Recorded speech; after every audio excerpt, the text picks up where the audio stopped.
kuwa na hisia naye baada ya kuja kwenye chumba chako?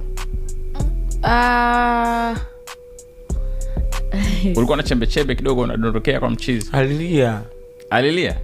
Yaani huyu ni mtu mmoja mwenye aibu sana. Hawezi straight kukwambia nakupenda, unajua nakutaka. Kwa hiyo akukwambia kama nakupenda, lakini anazunguka yani stories unajua. Sikumwambia, lakini nilikuwa nimetumia gharama zangu nyingi sana.